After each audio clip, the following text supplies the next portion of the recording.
The airbase the US may use if it decides to bomb Iran's nuclear facilities is a speck of an island in the Indian Ocean that few associate with the Middle East, but that the US has used for decades to protect military power in the region. Throughout this week, the US has been amassing B-2 bombers, stealth aircraft, used for precision strikes that can evade air defense systems at Diego Garcia, an island that's roughly 700 kilometers south of the Maldives, which is home to a joint US-UK military base. According to media, current buildup of forces at Diego Garcia Air Base in the Indian Ocean: 7 B-2 Spirit strategic bombers, 8 B-52H Stratofortress strategic bombers, 7 Boeing C-17 Globemaster III transport aircraft, 10 Boeing KC-135 Stratotankers, 1 P-8A Poseidon patrol aircraft.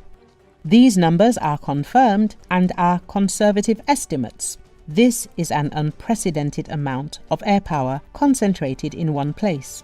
Recall in an interview with NBC News aired on March the 30th, Trump declared that Tehran faces severe consequences, potentially delivered by B-2 Spirit stealth bombers recently deployed to Diego Garcia, unless it complies within a 2-month deadline set earlier this year.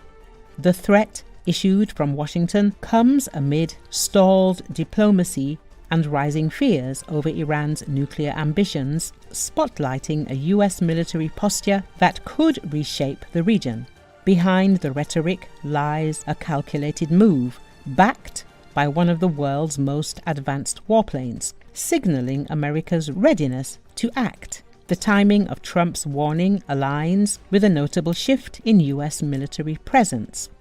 Satellite imagery from Planet Labs confirmed the arrival of some B-2 Spirit bombers at Diego Garcia, a remote US base in the Indian Ocean, some 3,300 miles from Tehran.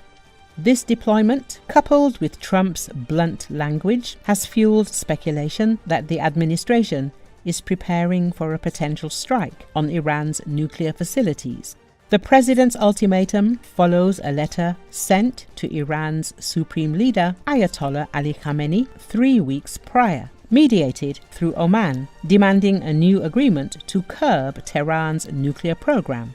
Iran's Foreign Minister Abbas Araghchi acknowledged the letter but rejected direct talks, leaving the door ajar for indirect negotiations, according to NPR.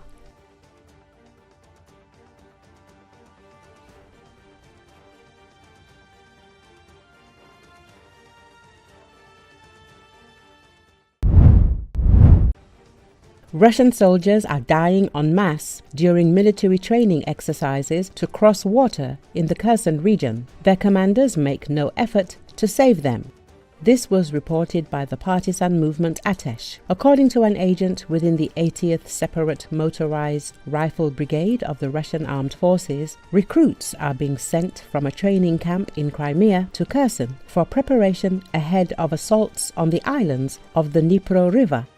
The training is conducted under extreme conditions. Soldiers, fully equipped, are loaded onto a boat and sped across the Dnipro at full speed, causing many to fall overboard and drown. Commanders do not even attempt to rescue them. The number of Russian soldiers who have died already reaches dozens, yet the exercises continue. Atesh adds that after such training, newly arrived troops are sent in small groups of 2 or 3 to storm the islands. They are simply dropped on the shore with orders to rescue a position, without proper cover or evacuation plans. As a result, the missions are not completed and they continue to suffer losses. While dispatching such groups, one commander said, "Well, this batch will be finished soon, and the next one will arrive," the partisans reported.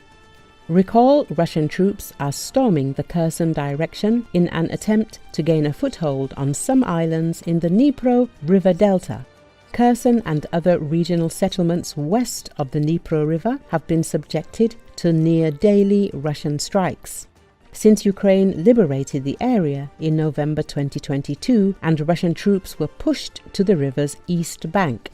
Throughout 2024, Ukraine has faced a challenging situation in its defense of the front line, particularly in Donetsk Oblast, where Russia has consistently concentrated its offensive potential. Ukraine has also been building heavy fortifications near the southern city of Zaporizhia in preparations for a potential Russian offensive in the region. Recently, the Air Force of the Armed Forces of Ukraine has successfully destroyed a composite river crossing support company on the 205th Separate Guards Motorized Rifle Brigade of the Russian Army in Dnipryani, located in temporarily occupied Kherson region.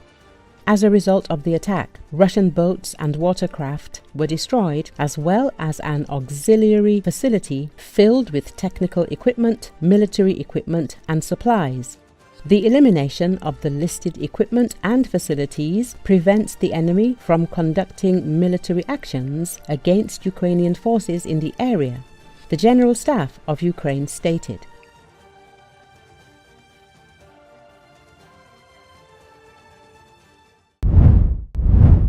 U.S. President Donald Trump on Sunday indicated he is considering running for a third term in office. So many people are saying, "You've got to run again." They love the job we're doing. Most importantly, they love the job we do, Trump said in comments to reporters on Air Force One en route from Florida to Washington. Still, Trump added, "I don't want to talk about a third term now because no matter how you look at it, we've got a long time to go." According to Associated Press, the 22nd Amendment, added to the Constitution in 1951 after President Franklin D. Roosevelt was elected 4 times in a row, says no person shall be elected to the office of the president more than twice. Any attempt to remain in office would be legally suspect, and it is unclear how seriously Trump might pursue the idea. Trump also voiced anger at Russian President Vladimir Putin for comments he made about Ukraine and its President Volodymyr Zelensky. Trump was referencing comments Putin made that he considers Zelensky not credible. "He's supposed to be making a deal with him, whether you like him or whether you don't like him. So I wasn't happy with that," Trump said. Putin repeated his claim that Zelensky, whose term expired last year, lacks the legitimacy to sign a peace deal. Nonetheless, Trump reiterated that he and Putin have a very good relationship, and shifted some of his criticism to Zelensky.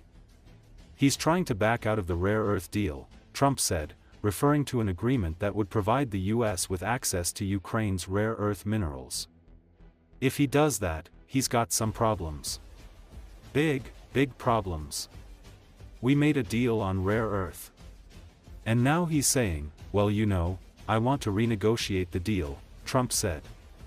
"He wants to be a member of NATO. He was never going to be a member of NATO. He understands that." The U.S. has been pushing for a comprehensive ceasefire deal between Russia and Ukraine to peacefully end their 3-year-old war. I don't want to talk about a third term now because no matter how you look at it, we got a long time to go. We have a long time. We have almost 4 years to go. And that's a long time. But despite that, so many people are saying, "You've got to run again." They love the job we do. Most importantly, they love the job we do. So you said you were on